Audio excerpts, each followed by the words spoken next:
Hi everyone, welcome to the next episode of Bones and Stones. Today we're going to be doing something just a little bit different. It is our 50th episode, so we thought why not go and look at some archaeology. We haven't been able to do that because of lockdown, but now we've been released from our cages, and the first thing we did was get into the field. So while I went up to northern South Africa to go look at some archaeological sites, and I took a lot of footage and some images of the sites we visited, and Matt and I are going to just chat about it. Him and I spent a lot of time up there as well in the past, doing work, having a bit of fun. Yeah, sand surfing behind Land Rovers, that kind of stuff, that your average weekend sort of activities.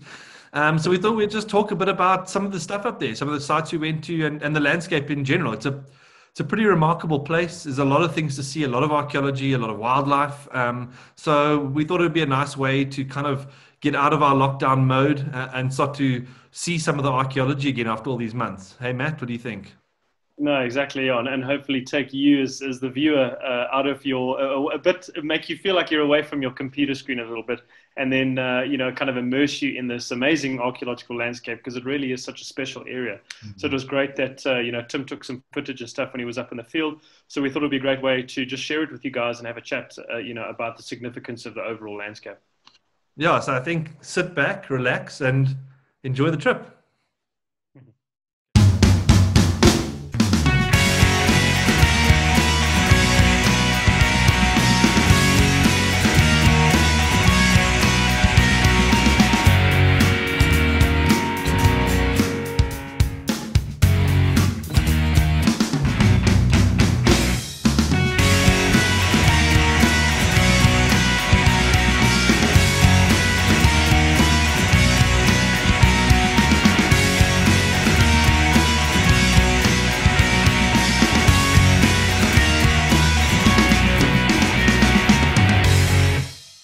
Our first sort of trip that we did while we were up there was to go and see the Ebmondsburg mountain. Matt, I'm sure you remember Ebmondsburg on Venetia, nice, huge east-west running kopje. Here you can see us walking up the hill.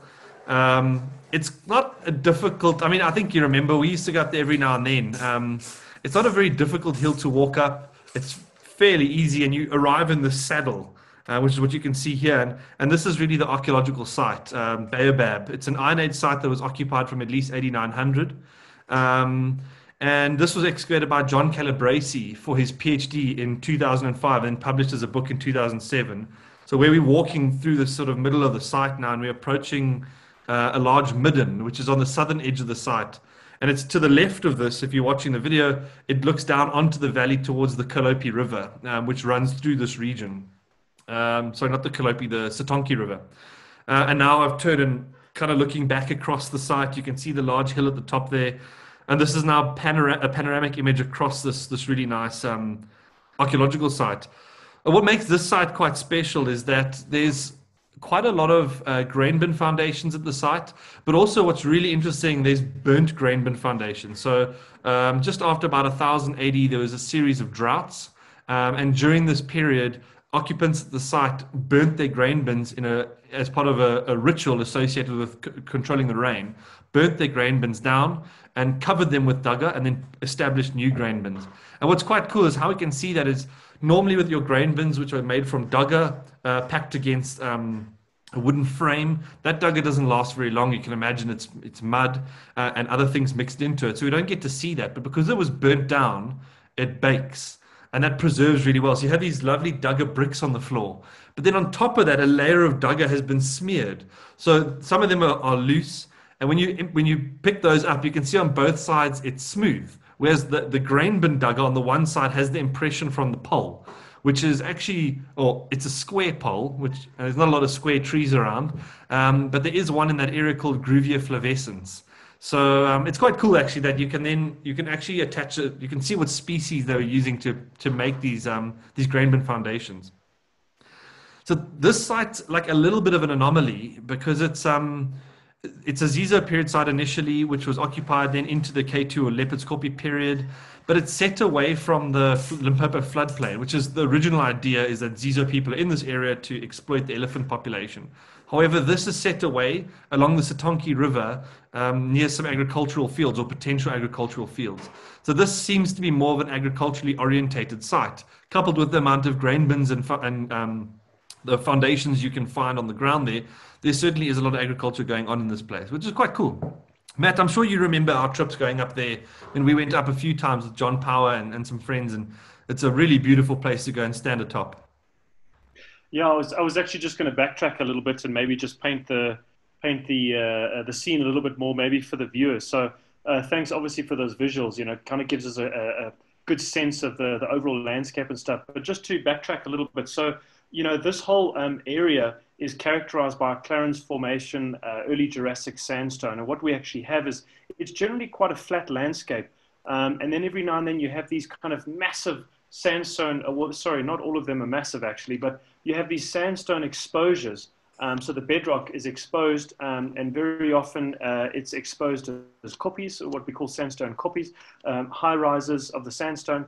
Kind of in between those areas, Tim, where you have the visuals there, kind of, in the saddle and stuff and whatever, you have those flatter areas in between, where very often there is a lot of archaeology in between. So it's not only the copies where we find archaeology preserved, it's also obviously the spaces between places. For example, sorry, for lack of a better phrase, quoting your PhD there, the fact that you've got a lot of archaeology in between those areas. Another thing as well is obviously the bushveld. You could see it looked very dry there. Obviously, it was great to see the landscape, but you can see it's been very, very dry. But presumably, obviously, the reason why there is a lot of archaeology in that area is because of the Limpopo Shashe River basin. The fact that that was a very fertile area, there would have been a lot of animals, there would have been a lot of resources. Obviously, we know from an Iron Age perspective, the area was very important in terms of trade routes, trade networks, things like that. There were a lot of different groups on the landscape, and there were a lot of complex interactions happening as well. But the main thing is that there were a lot of resources and stuff. That Limpopo floodplain would have played a very important role in terms of bringing water and animals to the area. What else can I mention? Matt, if I can just jump in there, because what you said is really true. Some of the ideas what's interesting, if we look back into the later Stone Age, I mean, okay, well, you do have Sangoan industry artifacts there, Kudu Kopi, for example, which also you've worked on. You have a lot of Middle Stone Age that hasn't been well studied, but it's thinly distributed across the landscape. But from the LSA perspective, you've got to sequence it beginning at just before about 12,000 BC, just after. And then there's a lengthy hiatus. So what really starts to happen in this valley, which is quite interesting, from the last few hundred years BC, suddenly there starts to be this occupation of the region begins. And there's a lot more sites occupied by hunter-gatherers. And then, as you point out, eventually farming communities start to come in, and it's all of these other resources that are really favorable to settlement. To us, it might seem like a dry environment, but in the past, water was easily dug up. There was good seasonal flooding for agriculture. There's good biomass here, both your vegetable mass, but also your faunal as well. So it's a really decent place to live. And then, of course, as we know, this area is very well known for Mapungubwe, and that's this massive socially important site that controlled politics, economics locally. So it becomes a really significant landscape. And this site is just it's a beautiful site, but it's just one of the kind of cogs in this bigger wheel that's going on here. No, for sure, yeah. Just to get back to the geology a little bit, so you also have the kind of floodplain dropping down off the edge of the escarpment as well. So you have the sandstone exposures higher up, then you've got the edge of the escarpment, where you actually also have some river gravels preserved as well. So you mentioned obviously some of the ESA and the MSA signatures for the area. So we know there's a very significant time depth to this region. And a lot of those alluvial gravels would have been kind of key resources on the landscape as well, in terms of tool stone, or at least stone to produce stone tools, so raw materials. So that's obviously very important as well. Yeah, it's actually quite amazing. When we were up on this trip, because we were doing a bit of a tour with students as well, as you drive towards the Pontruf border post, which is with Botswana, you get to that area where you drop into the mobile belt, the Limpopo mobile belt. When you look back, it's like a straight line on both sides of the road where this ridge, the sandstone belt ends. It's actually quite amazing. But anyway, let's carry on talking about some of these sites. So the next site that we moved on to from here is a small rock art site just around the corner from Baobab. So when you leave the site and you head in a westerly direction, you walk around the edge of this big kopje, and you eventually get to this nice nick point where you can see this crack forming between two sandstone conglomerates, and then inside that, this nice shelter has eroded out. And inside here, some really amazing art, including this fat-tailed sheep. This is a lovely panel. I particularly like that because fat-tailed sheep is non-indigenous to the region. So what we have here is a non-indigenous species, that's being incorporated into San rock art. We see it all over South Africa with cattle and horses, various motifs showing colonial occupations, wagons, guns, hats, etc. But in this area, this is one of the few images where we do see a different perspective coming into the San rock art, which is really quite cool. In that particular image, what's also very interesting is the individual standing behind the fat-tailed sheep has what could be an apron, but what might also be representative of a transformational process. In the Drakensberg, you see therianthropic forms, which are these human-animal conflations. So here, maybe what we're seeing is something similar. But what's really cool about the rock art in this area is that it's not typical of your shamanic kind of rock art. The things you'd expect to find from the Drakensberg, for example, dance scenes, therianthropes, eland, bags, arrows, a lot of these symbols that are very nicely and tightly associated with shamanic experiences are not absent from this region, but in far lower numbers.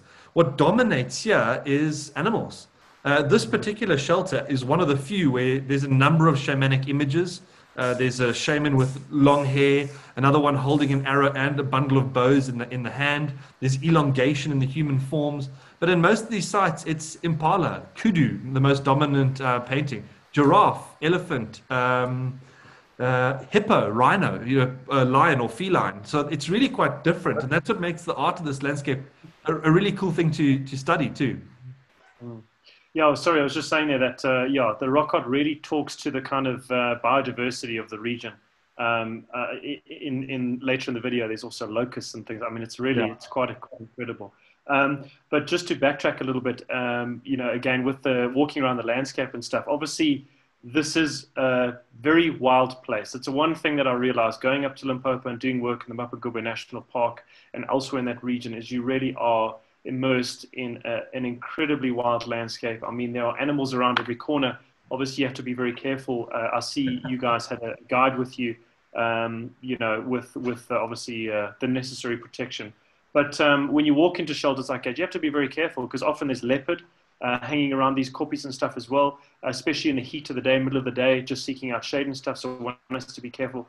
But Tim, you mentioned the sandstone layers and how in this little shelter, for example, a little shelter had formed. Now, the one interesting thing for me is although this is Clarence Formation sandstone, which is what dominates a lot of the sites in the Drakensberg as well, where we have a lot of well-preserved rock art sites. Generally, the shelters there are much bigger. The shelters in the Limpopo Valley tend to be a little bit, quite smaller. Not to say all of them. There are some impressive ones, which we'll see later in this video. But the sandstone has eroded in a very different way. It's actually incredible how the difference in, the geographical location, different weathering processes and stuff, has completely patinated and eroded the surface of the sandstone very differently. Now, you mentioned the two different layers for this site. And this is something that we've seen at Kudu Kopje, for example, where Kudu Kopje used to be a massive shelter at one point, and there was a big boulder that subsequently collapsed, and it sealed in a lot of the Stone Age deposits beneath it, which are great. And we had the unfortunate opportunity of excavating under that boulder to try and get those stone tools out. Anyways, we can mention the name we gave that excavation pit publicly. The pits of tube. Anyways, but so what happened at that site as well is, again, same geological formation, but at Kudu Kopje, it's almost as if there were two distinct layers of sandstone. I did some work there in 2009 looking at the differences in the sandstone, and it looked as if the layer at the bottom was a lot softer and a lot more friable, and that is potentially what led to that boulder kind of dropping off the harder sandstone above it eventually dropping off because the sandstone beneath it was getting undercut. And eventually the structural integrity of the boulder was compromised and it then fell down. So it looks like a lot of the shelters in this region kind of form in a similar manner. 100%. If I'm just like running through the shelters in my head here, and a lot of them, Koika Shelter as well, it looks like these two sort of bulbous units sitting on top of each other, and exactly like you say, where you have the lower unit undercut, and then you have the collapses coming from the above unit. So that's, yeah, there must be, I mean, from my limited knowledge of, geology, because when you say friable, I'm just thinking bacon and eggs, for example, but my limited knowledge of geology is it seems like there's something going on with relative to these two units, and that's what's causing some of the shelters. In the Botswana side as well, the walking around that I've done there, also, that's exactly what you see there in a lot of the sites. But the sandstone is quite unique in the area, actually, in the sense that it only occurs over a very limited region. So you're looking at only a small area in Botswana, a larger area in Zimbabwe, and then you've probably got about, it starts a couple or maybe about a kilometer or less south of the Limpopo River. It begins, and then it only runs for probably, less than 20 Ks, and then you're out of the sandstone again. So it's this big unit that's running through this landscape. With ridges generally east to west or west to east. And it's in these ridges. I mean, they're really, that's what it is. You have one ridge and you move out of that and you're into the next one. And it's in there that you find all these lovely shelters. There's quite a lot of shelters in the area. Ed Eastwood did his survey in there. He's found in that sort of stretch of rock art about, I think it's over 150 rock art sites that he's found in this region. It's not a big area, and you have a landscape that's quite diverse, especially when you start to look beyond that. You have the strong Mopani felt, but you have riverine environments. You have these ecological units occurring inside these ridges. So there is nice variability that starts to pitch up, and you've got a lot of living spaces outside the shelters, and yet there's still a pretty good shelter occupation in the region and a lot of rock art too. Sorry, my dog's now standing on the outside table. Not quite sure what's going through his brain, but anyway. But anyway, it's a pretty, well, on that, Matt, why don't we just carry on? Because we can then see, little muck shelters. So we walked, when you approach a little muck shelter, you get this really nice engravings, cupules, grooves, hollows on the floor, and you eventually arrive at exactly the same kind of setup where you have these kind of two sandstone units, the one undercut the above unit, which is then collapsed. This site is really cool. It was excavated by Simon Hall and his team in the late 90s. They excavated 2 squares inside the shelter, sort of to the top left there, kind of. And the reason we went to the site, or the reason we went to visit there was mostly to look at Little Muck, to plan our excavations. We're going to pop up there in about just over a week now, 10 days we're going up, and we're going to start excavating the site. And I'm never mind getting back to the field and doing some digging again, but just to go and see what the deposits they are holding is really exciting, because this site is spectacular. I mean, it's got some incredible archaeology, some beautiful tools that have been coming out there, a lot of evidence of interaction, trade, and craft production. So it's really quite exciting to get stuck into this site again.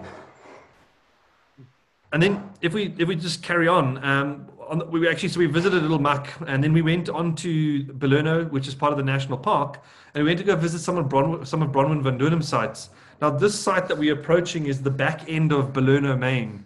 And Belluno Main Shelter, we had Iris Guillemard on, and here you can see Belluno Main. And she talked a bit about her work at the site. And that's a huge shelter. That's, I think, probably the biggest shelter in the area. I think the ceiling's about 14 meters high or something like that. It has some rock art in nested circles. He has an image of a rhino that's engraved into the back wall of the site. A very large floor area. And it's all in this very broken landscape. This is in kind of this ridge that's running east-west. And here's a view looking actually towards Belluno Shelters 2 and 3, which are smaller sites. And you can see there's one ridge, then you have this little span of open land, and then you have your next ridge.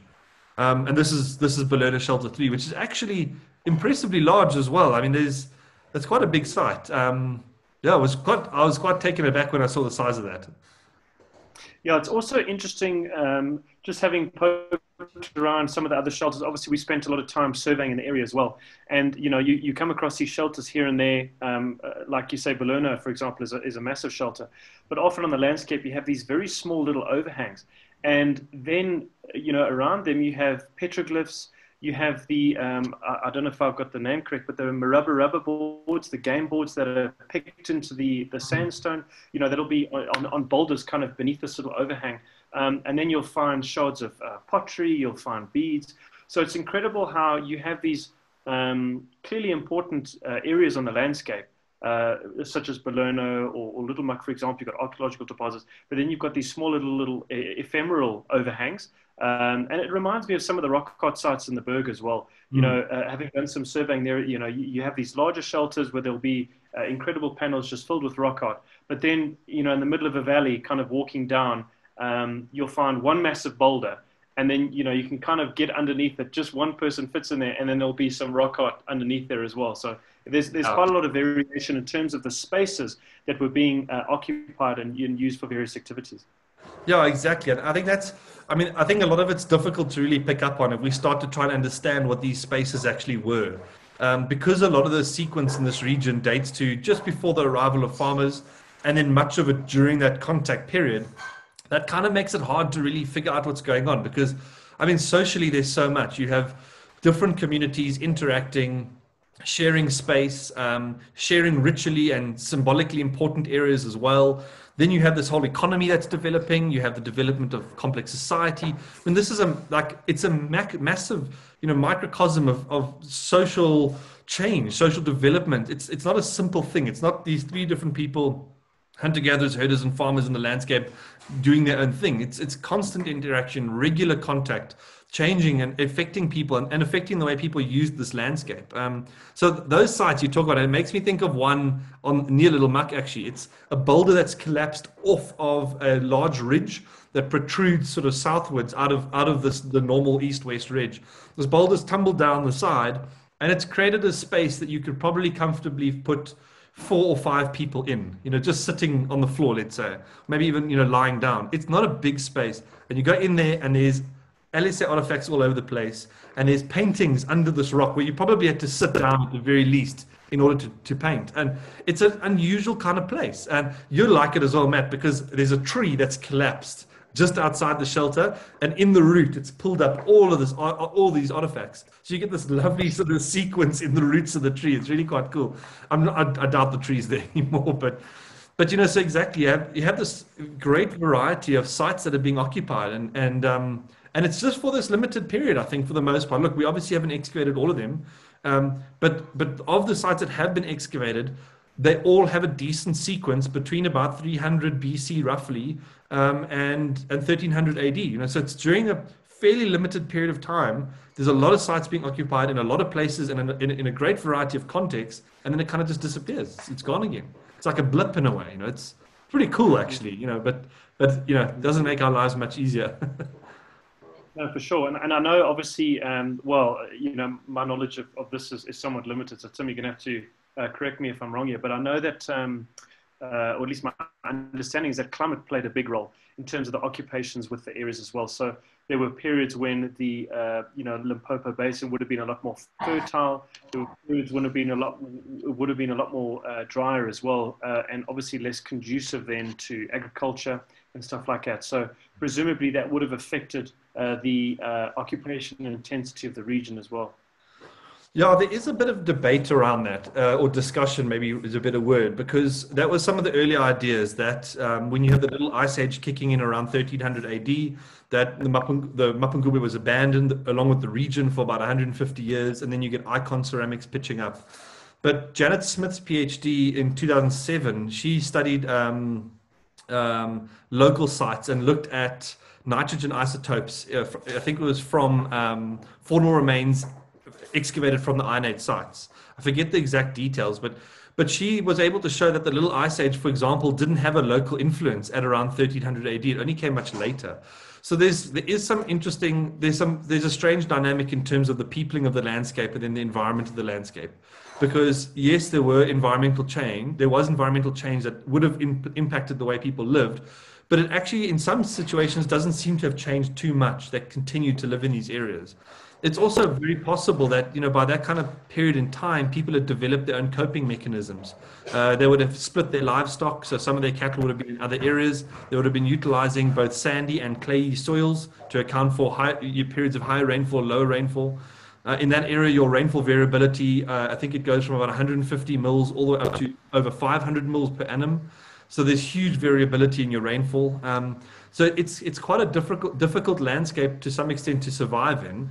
But definitely among the community that were there were the mechanisms in place in order to cope with whatever change they encountered.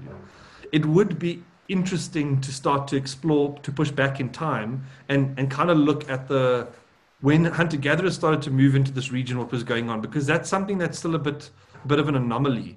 It just happens, around 300 BC, 350 BC. But why exactly suddenly a whole bunch of more sites, were occupied is not very clear.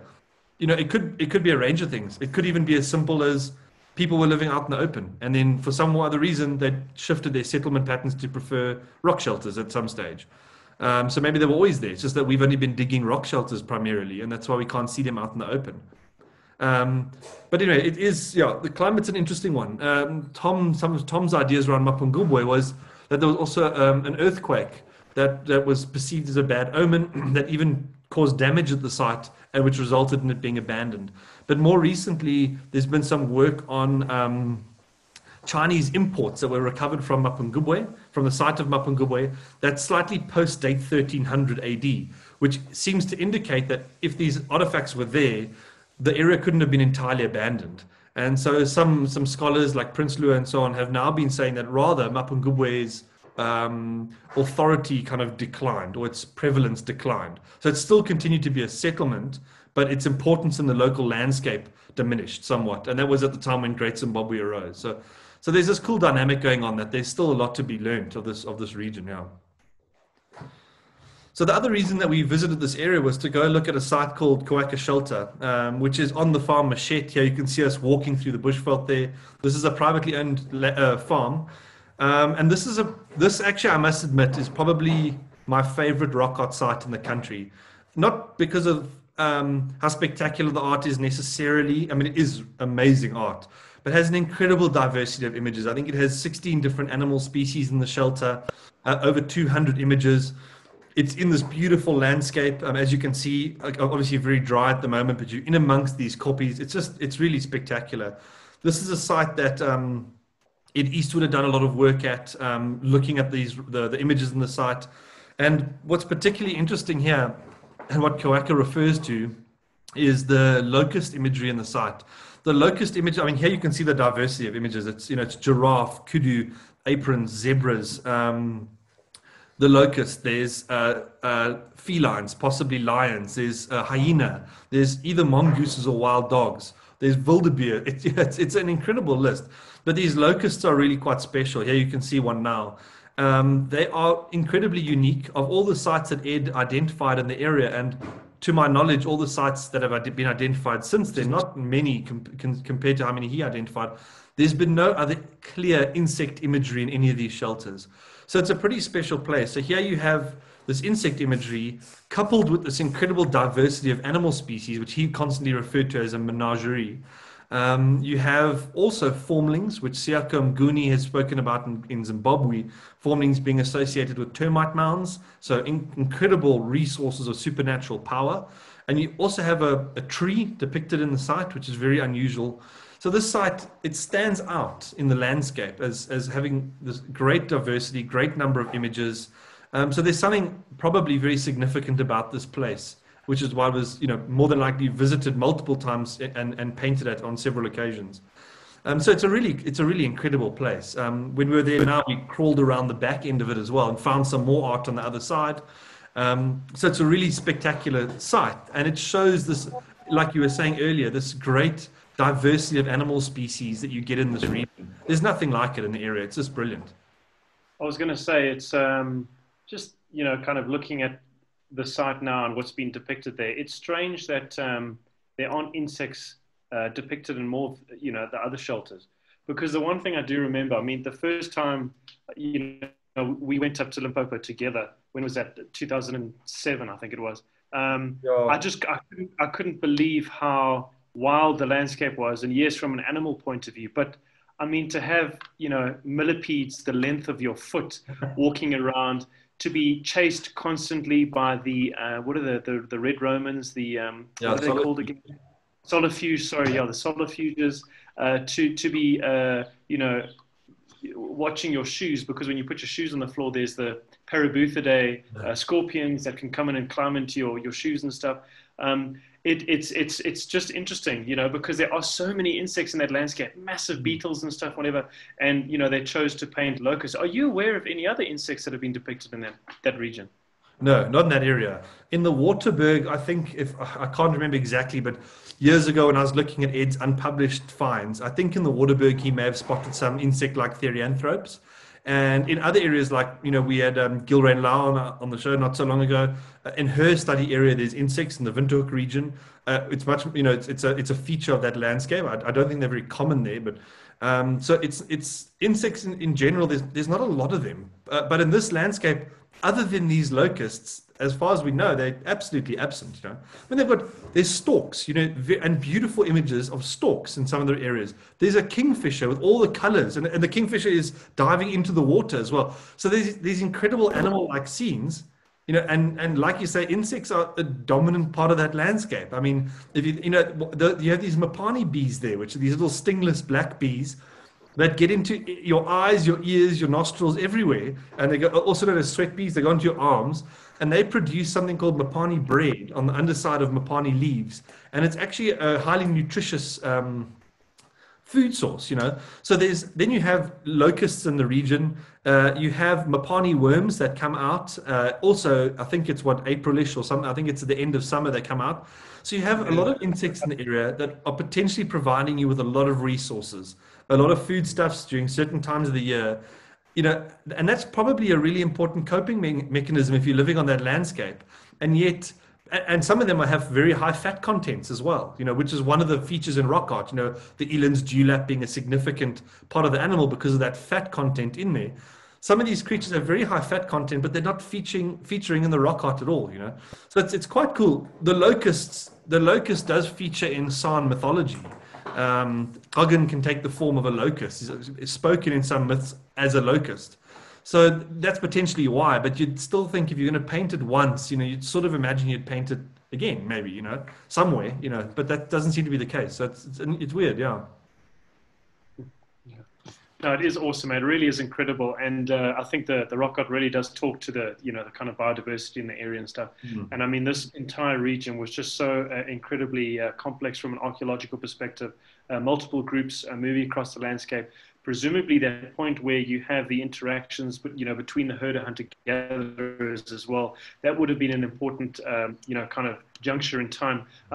Correct me if I'm wrong again, but is it not Alex Kumman who's looked at interactions between the hunter-gatherers who would have been in the area and rainmaking control, and how that would have then factored in with the Iron Age pastoralists?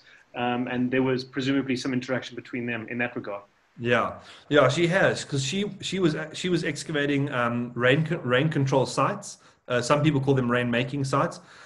She calls them rain control, and she was excavating these. And on these sites, you have these rock tanks, those natural rock tanks that form in these koppies. And some of these rock tanks are elevated from the natural ground around it. So any deposit inside there is thought to be culturally formed. So it's people depositing ash and goods and using it in a midden-like sense, so depositing pot shards or broken pots or pots themselves and bones into these containers. And when she excavated these and dated them, amongst all of that was snapped stone as well. So she has argued that indicates a forager presence within these contexts, which is fascinating. And and I think the napstone, unfortunately, that she found has no cause, has no formal tools either. So the unfortunate side is that it's not diagnostic. So it's actually difficult to say, yes, broken stone doesn't mean hunter-gatherers necessarily. You've got this really incredible landscape where you have intense interaction, regular interaction. It'd almost be more surprising that hunter-gatherers weren't involved in rainmaking. You know what I mean? In other parts of South Africa, it's been a big talking point that hunter-gatherers became rain specialists for farmers. You know, so here, where you have active rain control, where you have drought cycles that have a massive impact on the landscape, and because of that, you have a lot of these rain control sites. And then you have hunter-gatherers who are thought to be the first people who can control the sort of spiritual rhythms of the landscape. Obviously, if they're around, you'd imagine they'd be part of these kind of ritual processes. Look, that's speculative, but that's kind of what you'd expect, you know. Yeah, for sure. And I suppose, moving across the landscape as well, I think the one thing that is apparent, at least from a geological point of view, is that the tops of these sandstone koppies are just so conducive to storing water. Yeah. I mean, the way that the sandstone erodes, you get these natural cisterns, and obviously you then have other features which are involved in the rain control, like the addition of cupules which have been pecked into the rock surface. But irrespective of that, just naturally, the sandstone weathers in such a way that you just have these little pockets.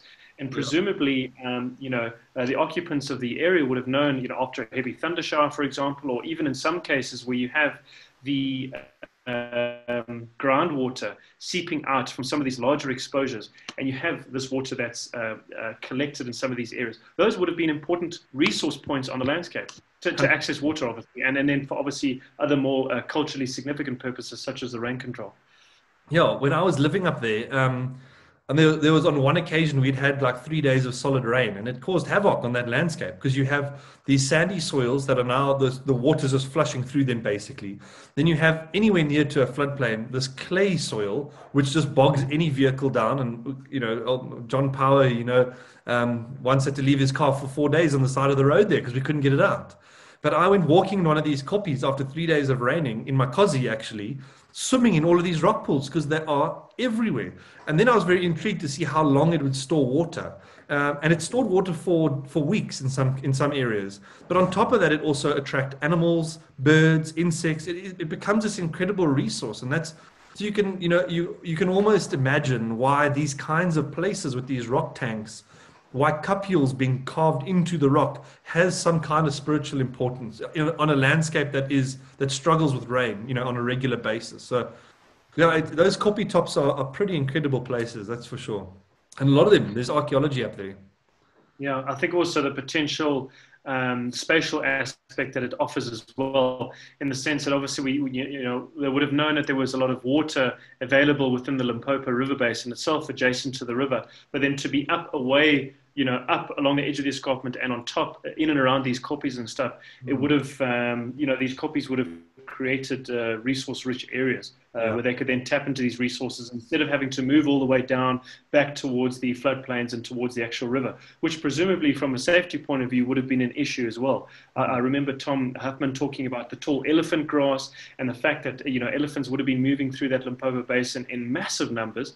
There would have been lots of predators as well. Visibility wouldn't have been good. That whole area would have been incredibly fertile. Vegetation would have been dense. So it wouldn't have necessarily been a very safe area. So, being in and around the koppies could potentially have been safer as well. And as you say, I mean, some of them just hold that water for weeks and weeks and weeks. Yeah.